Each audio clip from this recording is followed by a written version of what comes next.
Thank you for joining our webinar, How to Manage Contracts in a Digital World. Thank you very much for your time and thank you very much for your interest. Today we have a panel of speakers. My name is Kevin Kursat Devecioglu. I'm the Managing Director of BIMSRI International. So I'll be presenting BIMSRI International. Today with me, I have Daniel Kohlberger from KBL Kohlberger Law Firm based in New York. So we will hear from Daniel with regards to his expertise in contract management and contracting. And also today with me, there is Anderson Wang. He is our process software engineer at BIMSRI International. So we'd like to thank you for your interest and thank you for joining us today in this webinar.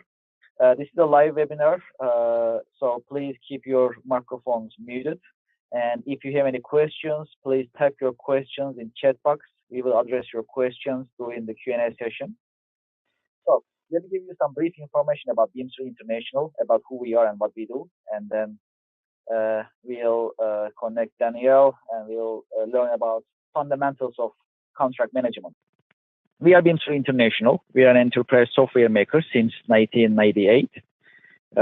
We are based in New York, and in essence, we believe in simplicity. We help companies simplify their processes with the help of our software products. We are a group of companies.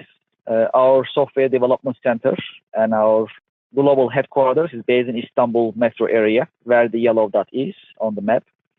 We have another company in Europe, in the Netherlands, for our European sales and development operations. As I mentioned earlier, BIMSRI International is based in New York. As a group, we are about 150 people. We are a growing organization. BIMSRI is a certified SAP vendor, a Microsoft Gold partner, and Cloud ERP Acumetica's independent software vendor. Also, please keep in mind that BIMSRI is ISO 9001 certified, ISO 271 certified, and it has a pink verified certification for EBA ITSM ITOM solution. Let me give you brief information about our product range. We have been very focused since 1998. That makes us a specialist. We have EBA. EBA is our workflow and records management platform. One can develop solutions on EBA to automate processes and to digitize forms and internal processes. We have BIM. BIM is an asset maintenance and purchasing management, energy management software. It helps companies manage their machinery, equipment, and units, fleet, cars, trucks in electronic environment. You can manage maintenance operations and you can manage assets and you can track them. Also know that BIM is certified by Acumetica Cloud ERP system. So that is already integrated with Acumetica currently. QDMS is a quality, risk, and compliance management software. It is very helpful and instrumental for complying ISO, BRC, SQF, FDA kind of standards in an electronic environment. Finally, we have Ensemble. Ensemble is our business process management tool. When we look at our product range, Ensemble is more of a managerial tool with performance management and KPI capabilities. EBA, BIM, and QDMS, they automate processes. All of our products, they can work standalone, they can be integrated with each other, and they can be integrated with any system, any ERP, any CRM system available in the marketplace via web service APIs. Here you can also see the number of clients that we have globally. We have a lot of clients and they are growing every single day. These are some of our references available on the screen right now. These are enterprise references available. On the screen, we have more references available also in mid-market and different verticals as well. 3M is one of our clients using our workflow engine in 17 different countries. We have United Nations. They are using our records management and document management system in Syria for refugee tracking. We have Ford and Renault-Nissan Alliance as some of our references. We have Archdale Movie Theaters based in California as our reference for our workflow engine. We have Bridgestone in manufacturing and AstraZeneca in pharmaceutical industries as some of our references. We have more references available on our website. So in a nutshell, that's who we are and what we do. Before we jump into contract management solution that actually was put together by one of our solution partners called Microsoft, we like to learn about contract management and what are the fundamentals of contracting, what we should be careful about, For these essentials, for these fundamental information with this knowledge, I like to turn the mic to Daniel Kohlberger from Kohlberger Law, and I love to learn from him. Daniel, would you like to continue from here? I'll make you the. I think you're available already. Yes. Great. Thank you, Chris. Thank you. I'll leave the floor to you. Thank you. Okay. Thank you so much. Thank you for leaving the digital floor to me. Yeah. First of all, again, thank you, Chris. Thank you, Bimzer, for having me. It's a real honor, and also thank you to my following speaker, Anderson, to be part of this. It's a pleasure. Thank you for everyone joining us and tuning in.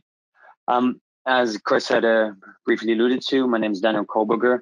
I am the founder of Kohlberger Law, which is a law firm with offices here in New York and in Munich, where we primarily represent clients from the software industry. That goes all the way to the left to entertainment software, such as video games, but also all the way to the right, developers of software, distributors of software, and in the middle, tech startups here in New York. We represent these clients primarily in their move from the US to the EU or in the other direction.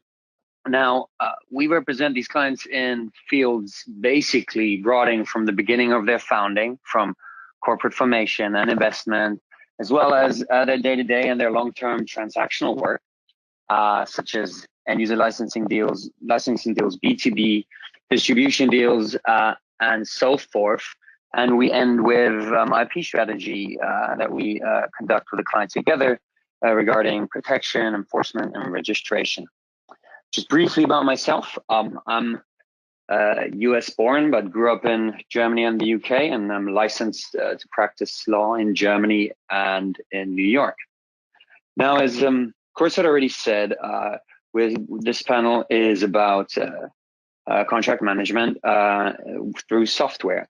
To be able to do that, you have to also have a fundamental understanding of what goes into a contract, why a contract actually there, in particular written contracts, and what do they actually do. Obviously, we can't dive too deeply into everything. We have 15 minutes. So I'd appreciate it if you would address questions, as Chris had mentioned, at the end in the Q&A. I will try to give this a top level understanding so you can have a couple of takeaways and kind of gauge every time you set something up, a contract, that you know what are the pillars that we're talking about. So first of all, why do we need written contracts at all? And this is a prime principle. We don't actually need any written contracts. We could just agree verbally to anything that we like, as long as it is not illegal or we're forcing someone. And we can do that without any form. We can do that verbally, non-verbally, written, digitally, in any way you like to have it. As an example, Kursad could offer me his pencil that is value 50 cents for $500 million. We could agree to that verbally. Now, I would have to pay him. Now, if he tries to enforce that in front of the courts, he will have difficulties proving that, because it's a ridiculous deal, even though I'd be a bad businessman. So that shows that this written agreement, be it digital or on a piece of paper, is already fundamental to showing that the deal actually happened. Now, aside from that, we do need, law does require in certain scenarios that we have a written agreement, in particular, if we're talking about agreements over software, such as licensing deals. The US law requires that there is a written agreement in place anytime we transfer copyright or patents.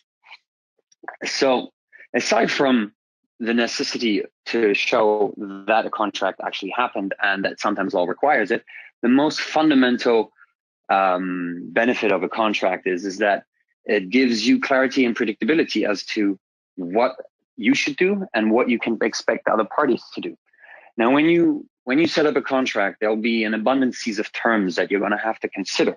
You're going to have to consider many obligations and responsibilities regarding what you're actually buying, but also ancillary obligations.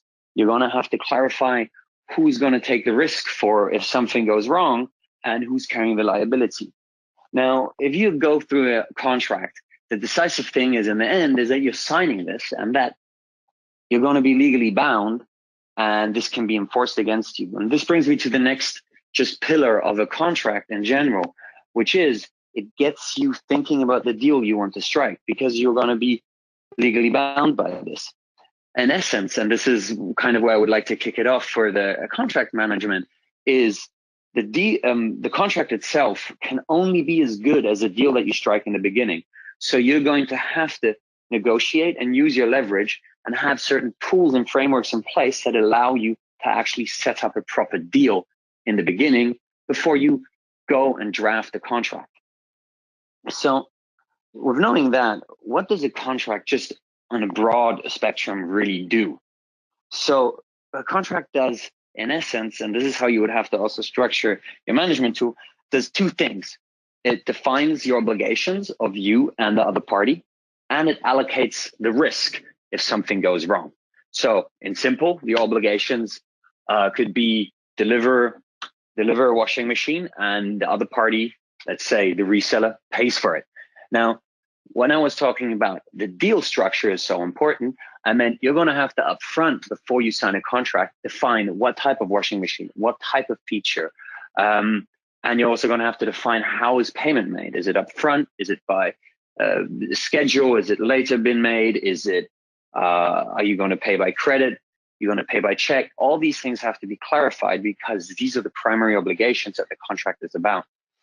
Now, when you're talking about risk allocation, the other pillar of the contract, you're thinking of, in simple, three scenarios. You're thinking about, what if you make a mistake? What if the other party makes a mistake? Or what if a third party intervenes with their mistake? In either of these three scenarios, you can allocate risk to the one or the other party the way you like, but you have to be aware of that. Just to give a couple of examples here, for example, if cargo is lost because of a shipwreck, who's going to be the responsible party? Is it going to be the buyer or the seller? Or if a retailer installs a dishwasher and that floods the end user's kitchen, what are you going to do? Is it going to be the end user who's responsible? Is it going to be the retailer? Is it going to be the reseller? Or is it just going to be the manufacturer? Those are just two examples of where you're going to have to make sure that when you're devising your deal and setting up your contract, that you're going to have to allocate risk based on the negotiation where you make your leverage happen. So essentially, the top level here is, and what you're going to have to look at is, a contract's going to say what I have to do, what the other party has to do within a framework of obligations, and who carries the risk for something if it goes wrong. And in simplest terms, find out what the best and what the worst case scenario is and write terms for that. Now, that's the top level. Let's look at what actually goes into a contract and what you really have to consider if you set up a management software for that. So as I've in the beginning said, there are primary obligations like what type of product or what type of services and how much the payment is and how it's supposed to be paid. There are also, however, ancillary obligations. We call them secondary obligations. These are, on the one side, you're going to have to find out what the representations and warranties are that you're going to make. This is not the good itself or the price itself. This is something you're promising that you have done before, or something that you will do in the future after the contract is signed. For example, with a software licensing deal, you have to make clear, if you're the buyer of a software licensing deal, that the seller represents that he has acquired all necessary licenses to authorize him to sell this software to you. In turn, if you are performing some kind of services, you have to make sure that the person who's providing the services will not infringe third-party rights or any law, or abides by certain standards to perform these services. These are secondary obligations. Another very important part of the secondary obligations are the quote-unquote relationship obligations. They have nothing to do with the actual subject matter, the goods and the services and the price. These are just things like confidentiality, non-compete clauses, non-solicitation clauses. And I want to just briefly look at the confidentiality clause, which is very important in any agreement, because this confidentiality clause does not intend to stifle competition. A confidentiality clause intends to incentivize your competitiveness by allowing you to protect your information. Now, when you think about a confidentiality clause, you're going to have to think about two things. First, what's the term of this confidentiality clause? Is it going to be forever after the agreement is over? Is it going to be 1 year? And is it going to be retroactively covering some solicitation phase before the contract was signed? In addition to that, you will have to figure out what type of information is confidential. This is dependent on the industry, on what you consider valuable for your company. This could be any kind of technical or product information. This could be business information, such as strategy and business plans or financial information. Or like in some cases, it could just be who are your followers on Twitter, to be crass with an example. So you're going to have to figure all of this out. Further down the line, once you've defined what your primary obligations are, what your secondary obligations are, and what the relationship looks like and who is obliged to do what, you're going to have to look at the risk allocation. And there are two specific clauses in any contract, which are the two most relevant, which is the liability clause and the indemnification clause. Now, the liability clause is that clause that in written contracts is always in all caps and impossible to read. So this clause, basically from the seller's perspective, the person who performs the services, it's his chance here to let his leverage go wild and say, okay, well, my services or my goods, I'm not liable for anything. You could potentially exclude all of that. Now, if the buyer really wants that is another question. So you might want to decide to say, we're capping my liability for the performance of these services at a certain dollar amount, or only for such mistakes that I make. Now, next to the liability clause, there's also the indemnification clause. Indemnification clause is a bit more difficult, but in particular, when you're looking at a contract that's going to cover a longer supply chain, very valuable, because indemnification clause guarantees you, let's say, as a reseller, that if the retailer sues you for a mistake, you can go back to the manufacturer and claim against him to reimburse you for any damages or costs that you incurred because of that claim by the third party. When you draft this, you're going to have to be entirely aware about what type of claims is this going to cover that the third party may bring against you, and what type of damages as well, be it just actual damages, opportunity costs, punitive damages. There's a lot of points you're going to have to hit. And lastly, you're going to have to also define who's going to be responsible in defending this claim against a third party. Would it be the indemnifying party or would it be the indemnified party? Now, once you've decided on, hey, these are my main obligations, these are my secondary obligations, this is how I'm going to allocate risk in these obligations, I have to figure out what happens if this contract actually ends. So this is where we get into the termination clause. Termination clause can be either natural end to a contract when you agree on it's going to be a year or a 2 year, or you could prematurely have a contract end by a termination clause. Now, particularly when you're talking about a termination clause, you're going to have to figure out who can actually prematurely terminate, the seller or the buyer, and in which case can he do that? So what has to happen that he can do that? And if that happens, can the other party somehow cure it? So you're going to have to also figure out here who's carrying the risk in the termination. Once you terminate, you have a second question you're going to have to ask yourself. This is, what is the consequence of a termination? Think of this like a divorce, and you have a house. So if you divorce, who gets what? And in the case of just a sale of goods, and the goods have already gone to the other party, if you terminate, can the seller get the goods back? Or does the buyer have to pay for it? What happens with confidential information? What happens with the non-compete clause? You're going to have to think about all the things that we thought of up front, how it happens when you divorce your business partner. So once we solve that, and I'm going to come to my end here now of what goes into a contract, you've basically clarified everything. However, you still have that annoying part at the end, which are the boilerplate provisions, excuse me. These are sometimes titled miscellaneous, sometimes titled general. It doesn't really matter how they're titled.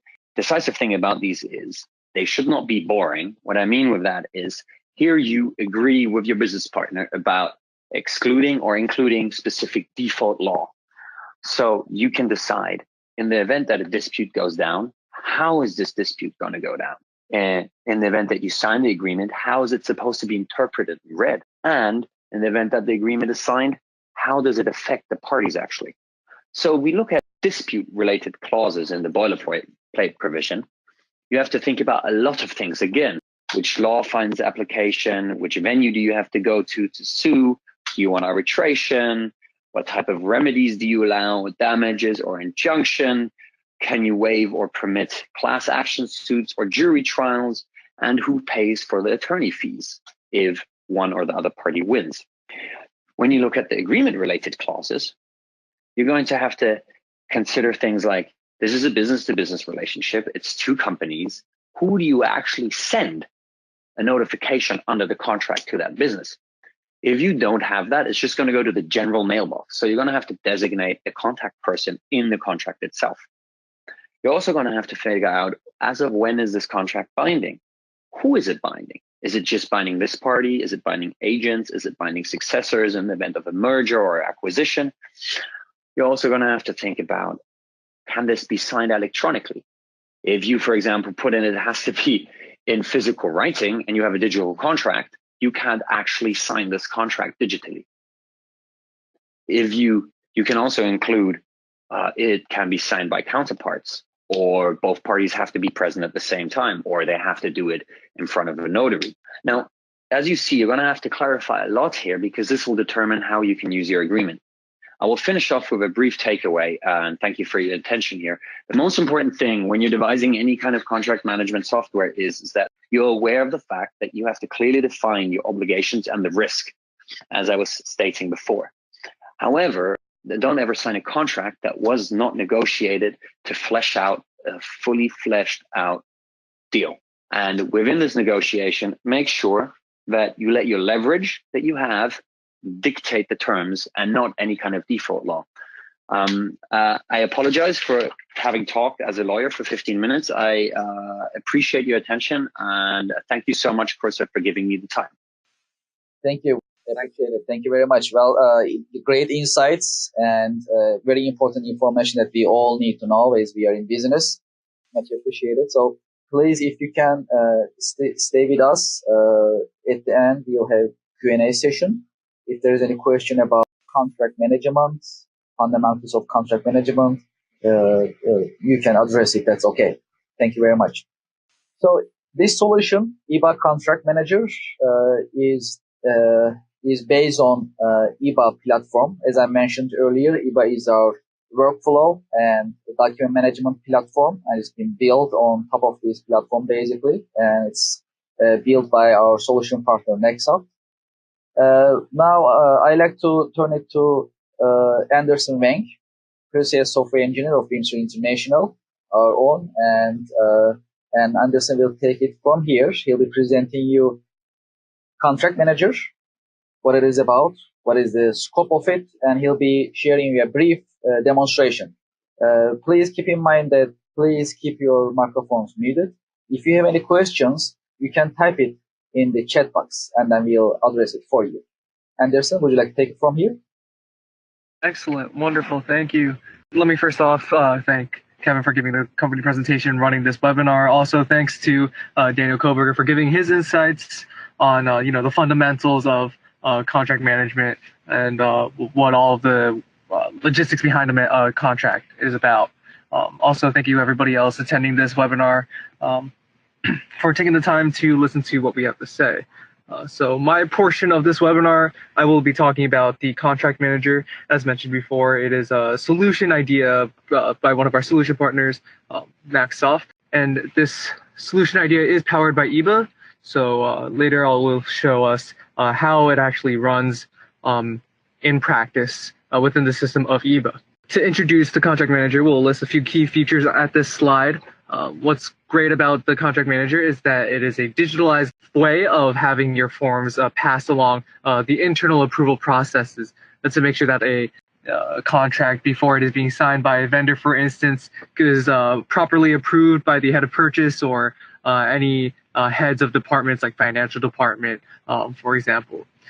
It's very quick deployment and integrated with other ERP solutions, such as, we have it on our EBA platform, and EBA can easily be linked with other solutions. It's a permission-based application. That means there's a lot of users within the system, and because of that, they have their own interface where they can establish which part of the processes are significant to them. And also along with that, you bring a nice secure and lean infrastructure, and everybody's just in charge of what they need to be in charge of. Everybody's their own expert along the process of contract management. Our platform provides unlimited number of users and unlimited number of contracts. You can even have a mass transfer of the signed contracts within the system. And even on top of that, we have a nice little widget and dashboard, just a nice little visual representation of the contracts that we have signed or approved in the system. In our demonstration, we will be showing the contract manager work with the cloud ERP Acumatica. So that will be a little example of how we can have that integration step. What are the benefits that can come with Contract Manager? Well, very simply, we have a nice corporate memory. So a single point of access where we can see all of the contracts that we have had all the way down into the past. So a digital contract library in essence. And with that, you have a lot of quick access. You have a strong storage of the contracts, also whichever versions and the history. Any annotations or notes regarding a contract, including comments, they can all be seen and referred to in later on use of the contract. You can also have a follow-up contract validation as well as termination reminder. So that is also very important. And with all of this types of information, again, you will be able to track that. There's a nice traceability that is reflected in the dashboard and the summary graphic. Being a digitally transformative solution, this is a time saver. And a time saver meaning that everything is very quick. People transfer the document all through the internet, and that way you are also increasing your efficiency. So the contract manager functions with 3 types of contracts. Later on in this presentation, we'll go into the little workflow or the little the diagram that explains these 3. But to list them off, you can approve and archive a signed contract, a contract that is already signed. If you need it approved before sending it into your system, that can be done with our contract manager. Or you can also control, approve, and sign a contract built out of a template. So there's a way to store a template actually within the document system of EBA, and you can pull up the variables or the terms of that template and fill it out from there. And that way you can make your own contract from that.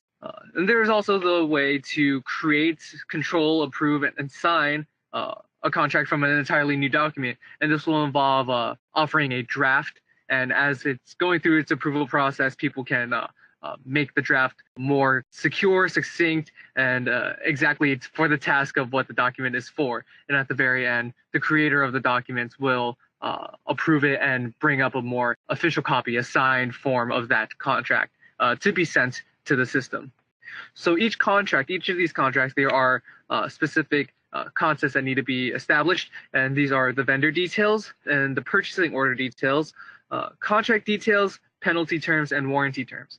These are all very required for each contract, as we had mentioned in there what Daniel had mentioned earlier during his presentation. In our case, we're going to be bringing our vendor information and purchasing order information from Acumatica. Sit tight, we'll get right into it when we bring our demonstration, but first, I had mentioned already, we have these process flows. Judging by the simple diagram right here, you have a flow starter. They bring out a signed contract and they want to get it reviewed. So they will send it over to the legal department. The legal department has the option to decide if they want to approve it, or maybe they want to suggest a revision or ask the flow starter to review the contract again. So they can choose to do that, which brings it back to the flow starter. Essentially, this can go in a cyclical order where the flow starter can also ultimately choose to cancel the document. And all of that can be done just through their own specific interfaces, their own particular interfaces or user logins of EBA. But let's say the signed contract goes to approval. The same thing happens. The same process goes with the finance department. Now, the finance department, when they approve, that is when they can either process, they can choose to have the document stored straight into our EBA document management module, but they can also send it to Acumatica, as you will see later. So that is a very seamless integration for any ERP system. And also, it's when you send it to Acumatica, it will also be stored in the EBA document management. So that can be sent as well. The next one is templating. I explained this before. You have a template.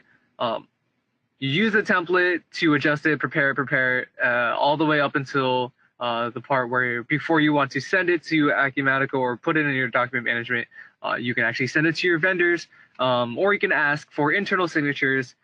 This is a way to establish the status of that current contract. That is very important when you are documenting the stages and statuses of the contract for later use. When you look at the history, the timestamps, who was involved, all of that, it gets recorded in the system. And then lastly is the new document contract flow. Very similar, but it is not out of a template. It is just straight out of a new draft. And this process flow is what I will be guiding us through in our demonstration. So to start off, the flow starter is going to be a user named Anderson Way. So I will sign in, and currently I'm Anderson Way. I want to just showcase how the vendor contract management works. So I go into that little establishment here. And to introduce, we have the dashboard, as mentioned earlier, the summary graphic, and a nice visual representation of the contracts that are already stored in here. As you can see, it's very interactive, very real time. You can choose to refresh these as any way you want. You can also see the numbers on it. It's very interactive.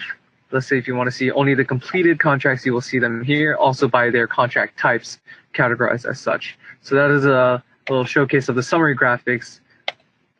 Now, when you bring down the vendor contract management, you also see the archive. So if you want a more documental or more informative version of seeing which contracts are in the system, you can do so here.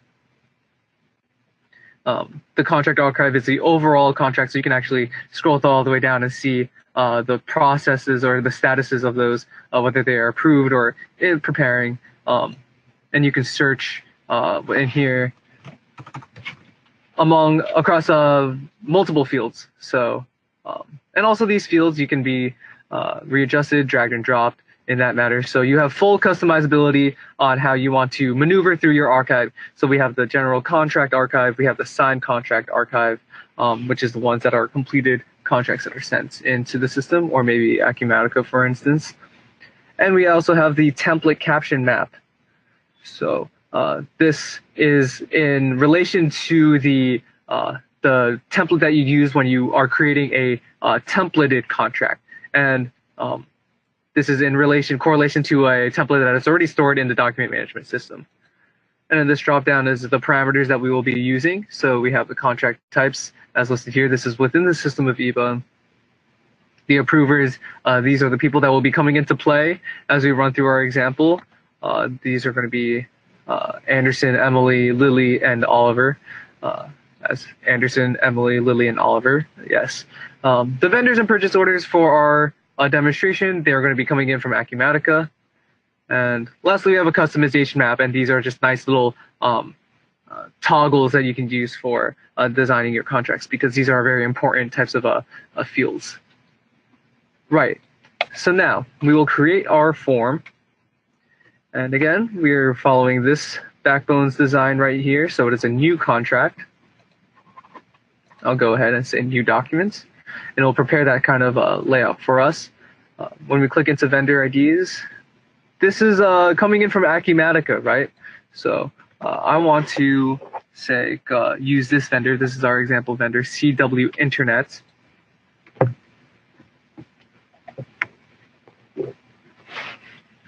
And I can also include a purchase order. So this purchase order also comes in through Acumatica.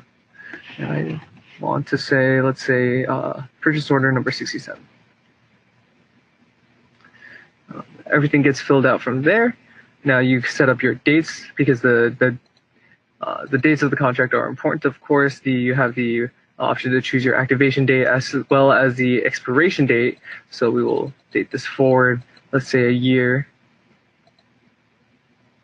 And also you can adjust how many days prior we can send a reminder. So we'll say 15. Now, I'm going to say a non-disclosure agreement. This is from our contract types, as I showcased earlier in the system. And here you can write the amounts regarding the finances of this contract. And there's a little explanation there where you can explain this is like a non-disclosure agreement. So there's that. Next up, we have these related fields, the penalty clause. We had mentioned the instances of clauses during a contract managing or contract signing. So here's you would fill out any type of penalty regarding, and here you can say nice little comments or anything regarding this. So like this should be enforced, for example. That can be added into the little commenting or the data behind our contract. So the same can go for the warranty clause, also for the tax clause. So I will say like 18%, for example, and that will be generated there. I can also add the explanation. Here, this field, the explanation is your general comments of the contract overall. This will say, I will say, I am the flow starter. This is important later. People who access this contract in the later steps of the process can also see this type of comment. So there's a lot of communication going on throughout this process flow. There is the opportunity to add a supported document. This document can come in any different types of file types. Right now, I'll attach an image. So that will come alongside the contract itself. So it's nice to keep them all in one place digitally. And lastly, we have our new document. And I'm going to make sure that you upload it as a documents file. Reason being is that document files, you'll see later, you can add a lot of annotations and notes, very customizable and free in that sense for anybody else who has opinions or any notes that they'd like to add to the document. Okay, so without further ado, I will send this contract.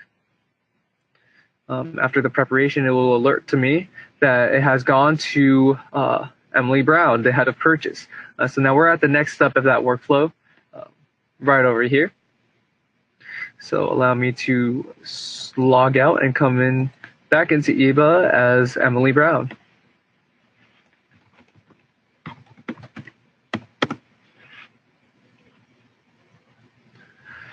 So now I'm signed in as the head of purchase, Emily Brown, and right from her homepage under approvals, we'll see she has 11 pending. One of them just so happens to be the contract that we had prepared previously. So she sees that there's this contract coming in from Anderson Wang, and it is now for her turn to review it. This is where you can actually go into the document itself. There's a document viewer already native into EVA, so it's very nice to have that. So it will display the example, the draft documents that we are working with here. There is a way to add a general notes over it, so she can say this is a note by Emily Brown, and add it on top of that document that everybody can see.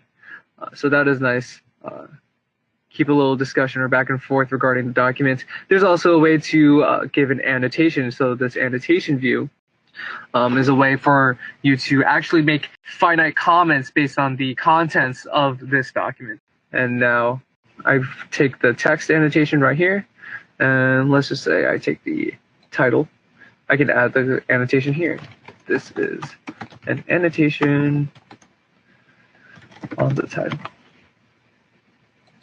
So yes, you have a lot of tools here. You can zoom in and zoom in out. You can actually search through the actual contract, the actual draft. There's ways that you can edit it any way you want. So this is the advantage of having your drafts as a document, right? So now we are done editing that. We can check out, because a lot of the document management within EVA, it goes on through a check-in and a checkout system. That's keeping version control to make sure that no two people are editing the same contract at the same time. Great. So Emily Brown looked through this contract. She made any notes or annotations that she needs, and she will approve it. Again, she could also choose to review it. If she were to do so, the flow would go straight back to Anderson, where he would review the contract and decide if he would like to cancel it or send it through the process again. So again, there's a lot of back and forth. There's a lot of communication, but that's what keeps it succinct, and that's what keeps it very compliant.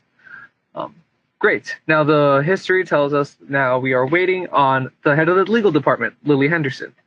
So allow me, right here, we're at this step of the process.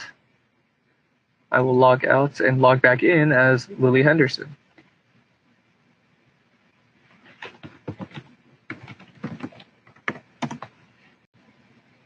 same scenario here.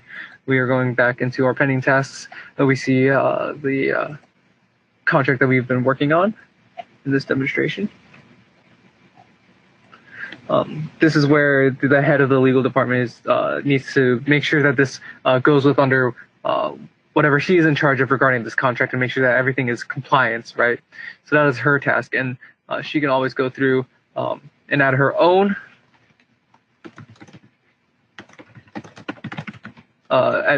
comments through this explanation prompt here. And then at the end, she can ultimately approve the documents. So then next up on the workflow, we'll see it's now sent to Oliver Carter, right? So go back to our main menus here, and we see that this the number of approvals here have decremented. So that's the pending tasks. Great. So I'll quickly go back into Oliver Carter. Oliver Carter is our head of the financial department. So he's going to be looking into this contract and making sure everything is succinct with this contract in regards to the finances. And this is a nice way to have everybody in the loop of this approval process, this entire process overall. You see the timestamps of that, of when they viewed it, and also with that, he can approve. And when is that done? You see it goes right back to the flow starter. It's up to the flow starter to go to the next step, and it also says that in our flow history. So now I will finally go back to Anderson. He just had his draft approved, and he had it established through the head of purchase, the head of the legal department, the head of the finance department. Everybody has say. They were kind of in the memo with this contract that we've been forming here. So Anderson receives it back in his own pending task, and this is up to him to look at the final stuff. So he can actually go back into the documents and see, oh, there's a note. What is a note? Oh, it is by Emily Brown. He can also go into the annotation and find that annotation that we had added earlier. But at this step of the process, it is most important that he adds the final version of this contract. So in this case, we have the example signed contract. This is the a PDF form because it is more secure in that sense. PDFs will be read-only. There's not a lot of writability, so that's that. You see that now Anderson has the options for all of these, and this is also reflected in our process flow here. He can send the draft to the vendor. He can have the vendor sign it. He can also ask for the internals to sign it. This will change the if I click send vendor to sign, this just simply changes the status of the document, of the contract overall, and it is also reflected in our flow history here. But in any instance, let's say the vendor does sign it and the contract comes back. Now I want to save it. I want to store it either in EBA, or I can also send it to store it in EBA and also send it to Acumatica. So let's go on with that process. And there's just a quick integration step. Also, you see here, they'll give you a nice little notification. There's also a nice ring. Everybody will be notified about the completion of this. We're also given the contract number 2019-0128. So that is how we're going to find it in our system, which let's look on the Acumatica side and find the contract that we had just sent in. So I will go by vendor. Because we had access through our vendor, the CW Internet, I go into the vendor's information on Acumatica, and you can see that there are some attached files. And surely enough, we have our contracts that we had just made. So 2019-0128, and that is it. We have the form right here, and that is the profile of our contract. And we also have the signed contract here, the final PDF. Excellent. And I will also show that you can do this through our purchase orders too, because everything is all together within Acumatica. So I believe we had used purchase order number 67. same idea. We have some attached files, and inside we see, yes, 2019 0128, 2019 0128. So that is proof that the contract manager does work very integratively with Acumatica. You had just seen that we had just devised a contract and sent it straight to that system. Let's also show that it has been in our document management as well. So if we go through our directory of contracts, also our vendors, maybe we can search here for CW Internet, and they have a non-disclosure agreement that is precisely going to be our contract 0128. And within EBA, in the document management, you can see our contract here.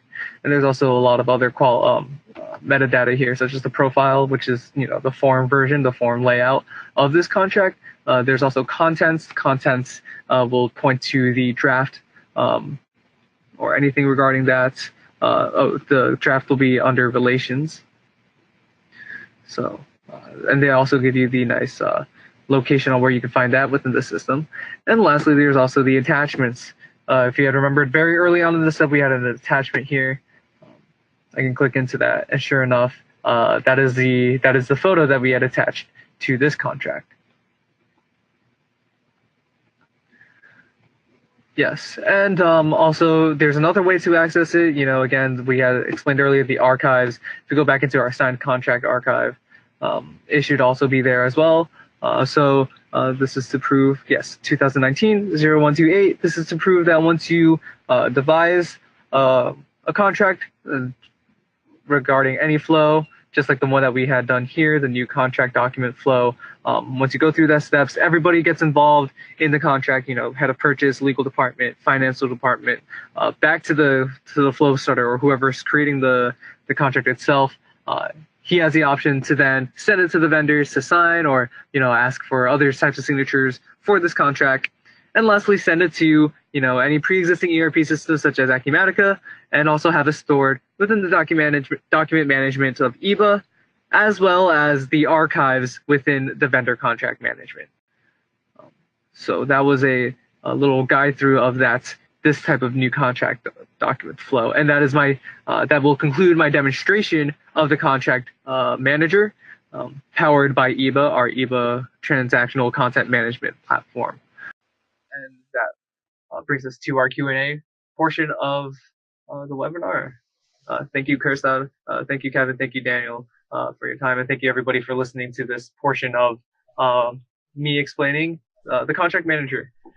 Yes.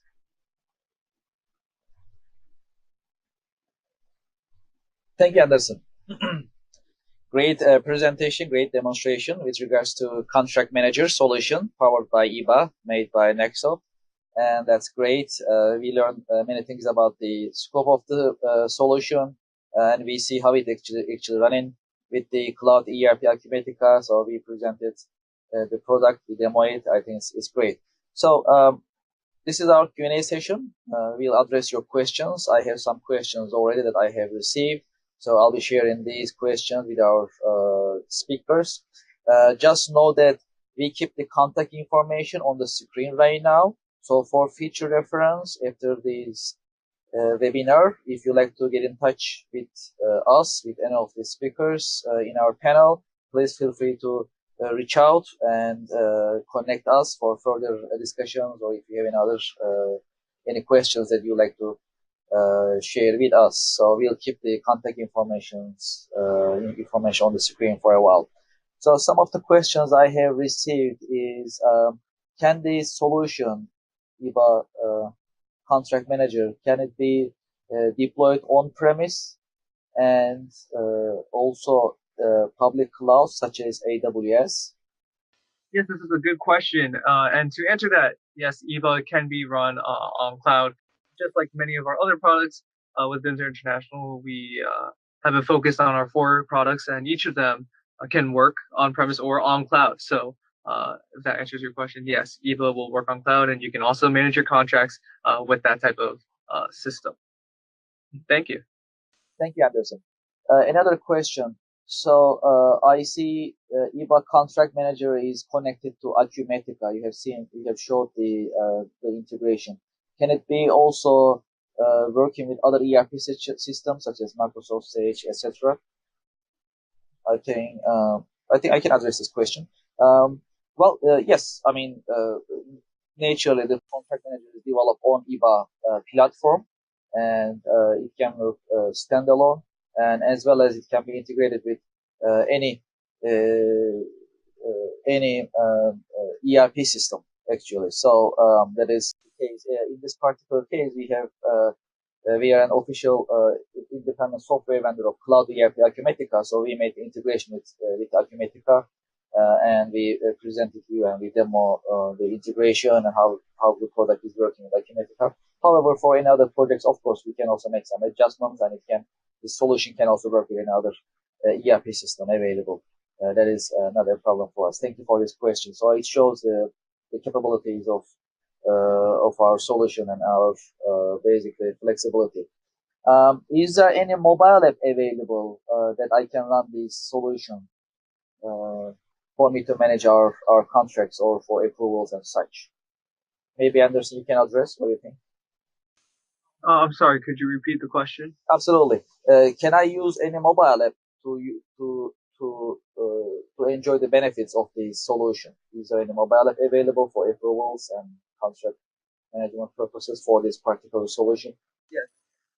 This is a good question. Yes, there is a mobile app for EBA. And the reason why this is also a really good question is because you can use the capture function within EBA to, bring your unstructured data, physical copies, documents, contracts, and digitalize them through just a photo. That is a great use of using the new technology of having cameras right on our phones.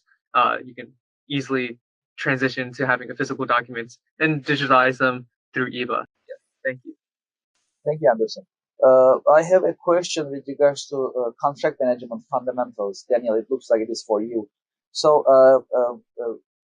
in addition to the general information that we need to be careful about contract making, is there anything specific about software making, software-related contract making, or it is basically the same concept, same framework?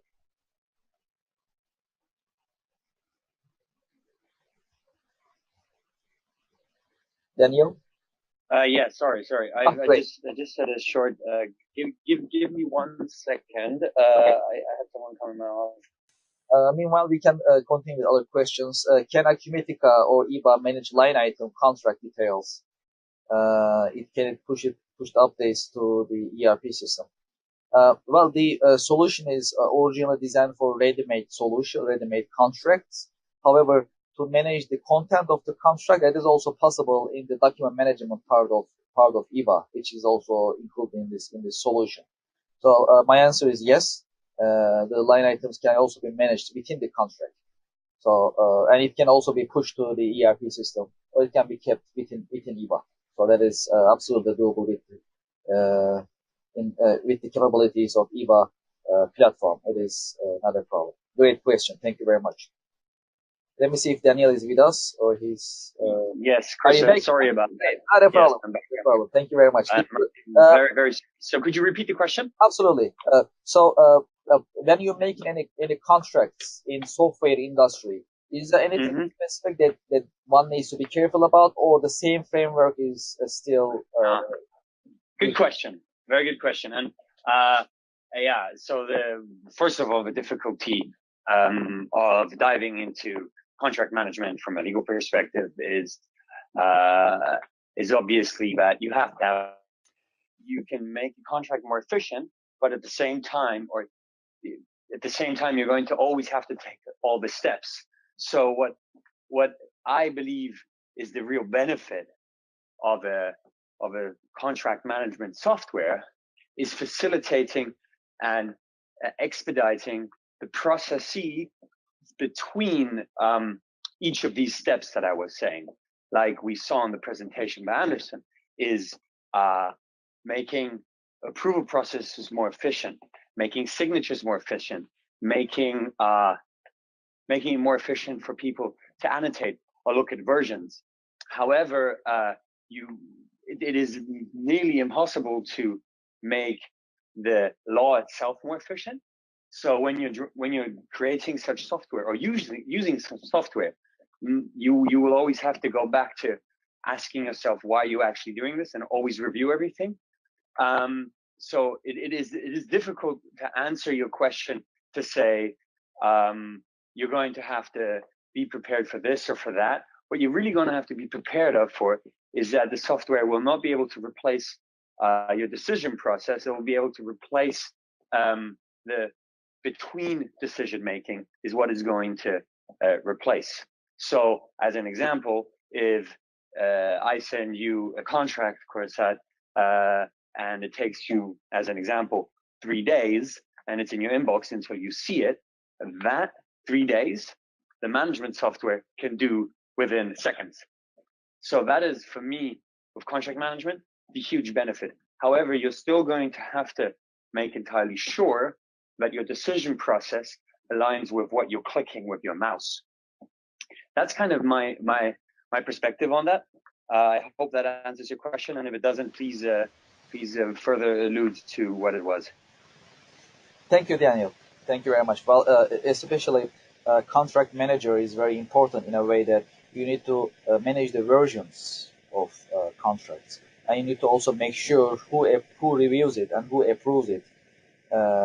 And when you need to go back to the previous version, or after a while you need to review the contract, you need to make sure you have the right version, and you need to know who approved it, who reviewed it. So that is important. The reason being, from our experience, contracts evolve depends on the situation and conditions, basically. So in that sense, contract manager can be a lifesaver. That's how it looks.